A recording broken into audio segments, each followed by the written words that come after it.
Job करते हो बहुत सारी जी मेरे से जी मेरे भाई से बहुत बातें होती थी एंड मैं बहुत क्लियरली इसको स्टेटमेंट में बोलना चाहूँगा इस बात में। ठीक है, हम शायद चैट्स वगैरह में व्हाट्सएप पे आप देख सकते हैं। तो वो बहुत ही ज़्यादा इस चीज़ में था कि इंडिया के अंदर डेवलपमेंट, इंडिया के अंदर प्रिकॉश सेफ्टी मेजर्स बिल्कुल नहीं है। उनकी दीदी खुद यूके सेटल्ड है, तो उन्हें पता था। तो वो भी खुद सोचते थे कि कहीं ना कहीं भी एक टाइम पे आके हम लोग सेटल, हम यूएस पापा के शादी वादी के बाद हम चले जाएंगे। वो खुद कहते थे कि यहाँ पे ना सड़कें हैं, ना फैसिलिटीज़ है, टैक्सेस इतने ज़्यादा पे करने होते हैं, हर चीज़ दिख रहा था उन्हें। ठीक है, तो बट ठीक है, उनके फादर ने अकेले थे, मॉम उनकी नहीं थी, तो वो फादर के लिए ही रुके हुए थे कि ठीक है हम आराम से रुकेंगे, करेंगे। और जिस तरह से मेरे भाई की जान गई है वो बिल्कुल सही कह रहा था। उसे बहुत पहले ही समय निकल जाना चाहिए था, और वो वैसे भी बहुत कम सोशली बाहर जाता था। वो अपने काम से काम रखता था, अपने घर आता था, फादर को टाइम पूरा देता था वो। ठीक है, अपनी बहन से बात करता था, और कभी भी कार के टाइम पे वो बात नहीं करता था। और फॉग वगैरह में मैं खुद इसका गवाह हूँ। हम 1-2 महीने पहले हम इसी रोड पे गए, फॉग भी था, तो ही वॉज अ पर्सन की नेट let's slow down, let's there is a fog, हमें कुछ दिख नहीं रहा है। आप किसी भी इंसान को रात को ले आकर यहाँ फॉग है तो वो भगा ही नहीं सकता है। जो बार बार कहा जा रहा है गाड़ी बहुत तेज़ थी और बाहर हो गई, अगर गाड़ी बहुत तेज़ होती तो मुझे लगता है वो नदी ही पार कर जाती, स्पीड से ज़्यादा जाती है तो। और अब ये कहा जा रहा है, उस वक्त ये कहा जा रहा था गाड़ी बहुत दूर थी, लेकिन अब अगर देखेंगे तो यहाँ बांधा जा रहा है। अगर गाड़ी यहाँ से निकलती है तो मुझे लगता है हमें किसी को कुछ कहने की ज़रूरत ही नहीं है, सब कुछ साफ दिख रहा है। अगर इतनी दूर से भी अगर इंसान को बचाया नहीं जाता है एक शांत पानी में, तो मुझे नहीं पता किस टीम को बुलाया जाना चाहिए कि आप ऐसे इंसान को बचा सकें। क्योंकि पहाड़ों में आप जाते हैं, वहाँ चलते पानी में भी इंसान को बचा लिया जाता है, यहाँ पे तो एक साफ पानी है, आप गिरा हुआ है और लोग बचा नहीं पा रहे। तो it's a total failure for system. Anything you want to say? Sir जो लॉस है वो कैसे विश्वगुरु विश्वामित्र का डंका पिटता है, कैसे एक महामानव अर्श से फर्श पर आ जाता है, इसका सबसे बढ़िया उदाहरण आप प्रधानमंत्री मोदी को देख करके दे सकते हैं।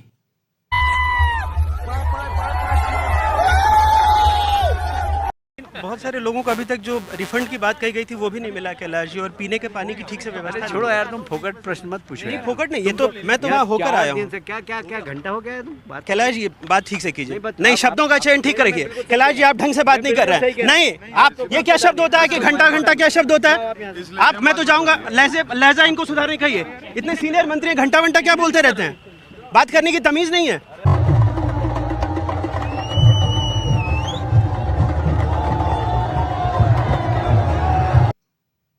उनकी दुनिया भर में कलई खुल गई है, उनकी लैंग्वेज प्रॉब्लम अब खुल करके सामने आने लगी है। वो ना अरबी जानते हैं, ना अंग्रेजी जानते हैं, ना मलोनी की भाषा जानते हैं, इटालियन, ना फ्रेंच जानते हैं, मगर वहां के जब राष्ट्राध्यक्षों से मिलते हैं तो बातें करने लगते हैं।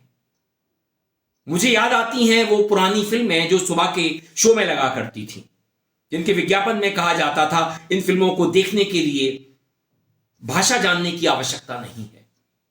तो क्या मोदी भी दुनिया भर की राजनीति को बिना भाषा के समझ लेते हैं? वो तो उनके साथ बड़े हंसते और खिलखिलाते नजर आते हैं, जैसे कि वो सभी भाषाओं को जानते हो, दुनिया भर की भाषाओं पर उनकी पकड़ हो। तो मोदी का डंका तो पिटने लगा है। ट्रंप कुछ भी बोलता रहे, मोदी को सांप सूंघ जाता है, 440 वोल्ट का करंट लग जाता है। विदेश मंत्री की बात क्या करूं, काय का विदेश मंत्री। मगर दोस्तों, ये तो बात रही दुनिया भर में डंके की। अपने देश में क्या हो रहा है, कैसे हमारे शंकराचार्य को पीटा जा रहा है, उनके साथियों पर पुलिस हाथ साफ कर रही है, उनसे सर्टिफिकेट मांगा जा रहा है उनके शंकराचार्य होने का। बनारस के घाट उजाड़े जा रहे हैं और योगी कह रहे हैं कि ये एआई से बनाई गई वीडियो क्लिप्स हैं। कईयों पर एफआईआर हो चुकी है। तो ये करें तो रासलीला और दूसरा करें तो कैरेक्टर ढीला। ये धर्म के नाम पर कुछ भी कर सकते हैं, देश को गिरवी रख सकते हैं। कैसा सनातन है ये सनातन नहीं है, ये तो सत्ता का खेल है। हमारे देश के सिस्टम का क्या हाल है? हमारे यहां दुर्घटनाएं होती हैं, गडकरी ने 2019 में ट्रैफिक कानून बनाए थे, क्या उसके बाद दुर्घटनाएं, सड़क दुर्घटनाएं रुकी? क्या सड़कें बेहतर हो गई, शानदार हो गई? नहीं जी। अब सड़कों में गड्ढे हैं या गड्ढों में सड़कें, यह चेक करना पड़ता है। सड़कें बनते ही उखड़ने लगती हैं, धंसने लगती हैं, बहने लगती हैं, उन पर नावें चलने लगती हैं, बोट चलने लगती हैं, पुल गिर जाते हैं। विश्वास के पुल तो गिर ही रहे हैं, फ्लाईओवर गिर जाते हैं, उनमें क्रैक्स आ जाते हैं। तो सड़क परिवहन मंत्री टोल की वसूली करते रहें, गाड़ियों में एथेनॉल डलवाते रहें। उनके बेटे की फैक्ट्री है, बेटों की। मगर रेल दुर्घटनाएं हों, विमान दुर्घटनाएं हों और प्रशासन की लापरवाही से हुई दुर्घटनाएं हों, उनका क्या? कोई उन पर चर्चा होती है? अहमदाबाद की विमान दुर्घटना आपको याद होगी, क्या उस पर कोई रिपोर्ट आई है? रेल दुर्घटनाएं तो होती रहती हैं। अश्वनी वैष्णव अपनी तरह से उन्हें परिभाषित करता रहता है। नोएडा में जो अभी हाल में दुर्घटना हुई, युवराज मेहता की मौत प्रशासन की लापरवाही से। तीसरे दिन एसडीएम वहां पहुंचा, डीएम पहुंचती हैं चौथे दिन, मगर सवालों के जवाब नहीं देती।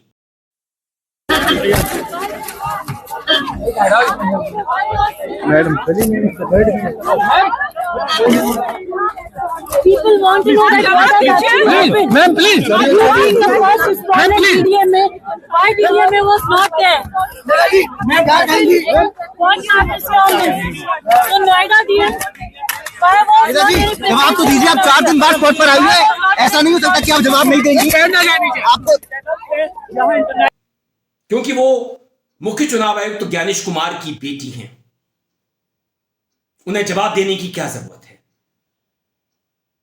नोएडा अथॉरिटी के सीईओ को हटा दिया गया। जिस तरह से युवराज मेहता की मौत हुई, प्रशासन तमाशा देखता रहा। यह भी हमने देखा, एक गिग वर्कर ने पूरी मदद करने की कोशिश की, मगर वो कुछ कर ना सका, युवराज को बचा ना सका। और अब जैसी युवराज की पार्टी की वीडियोस सोशल मीडिया पर वायरल कराई जा रही हैं, उसे आप बेशर्मी के सिवाय कुछ नहीं कह सकते।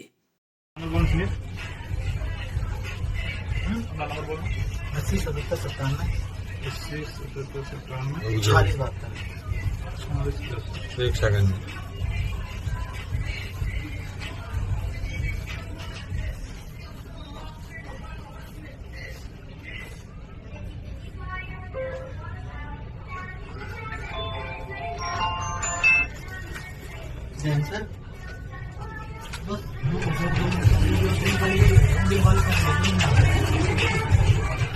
क्या प्रशासन उत्तर प्रदेश का, नोएडा का यह कहना चाहता है कि युवराज मेहता पार्टी करके लौट रहा था?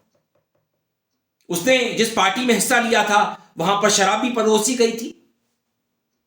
तो क्या युवराज मेहता का जो पोस्टमार्टम हुआ उसमें उसके शराब पीने की कोई बात आई? नहीं आई।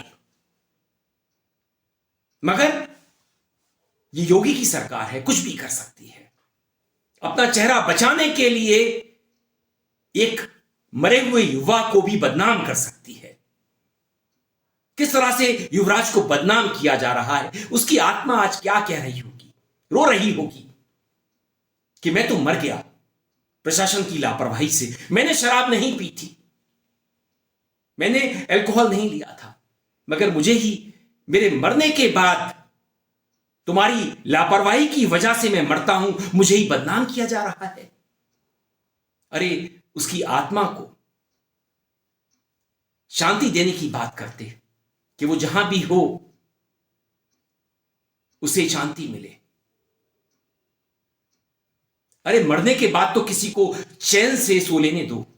नोएडा, जहां से उत्तर प्रदेश सरकार को 10% रेवेन्यू हासिल होता है, नोएडा में कई जगह ऐसी निर्माणाधीन साइट्स हैं जहां पर काम बंद हो जाता है। बाद में सीवर का, नाले का पानी भर जाता है, बरसात का पानी भर जाता है, और ऐसे बेसमेंट में लोगों की मौत भी हो जाती होगी। कितनों की खबर बनती है। वहां पर लश्कर-ए-नोएडा है, युवराज की मौत की खबर तो बन गई, चर्चा का विषय बन गई, मगर ना जाने कितने लोग ऐसे गड्ढों में गिर करके मरते होंगे, प्रशासन की लापरवाही पर लीपापोती हो जाती होगी। तो ये कैसी गवर्नेंस है, कैसी 2-3 इंजन की सरकार है। मोदी तो कहा करते थे कि मैं मिनिमम गवर्नमेंट के साथ मैक्सिमम गवर्नेंस दूंगा, शानदार प्रशासन दूंगा, मगर मोदी कुछ ना दे सके।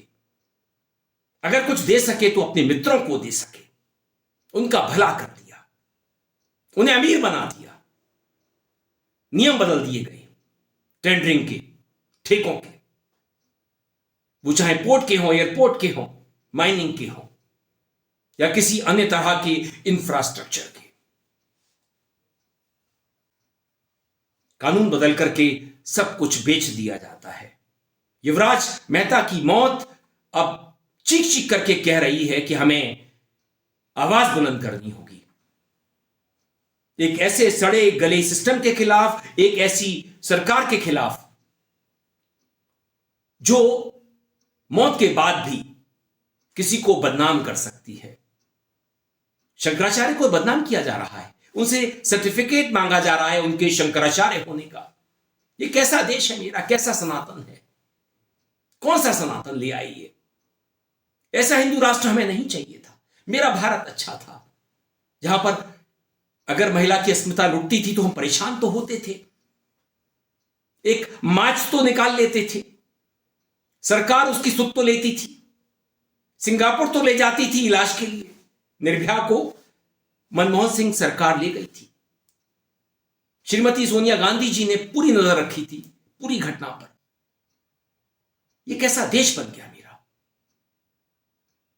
मुझे एक प्रधानमंत्री चाहिए था,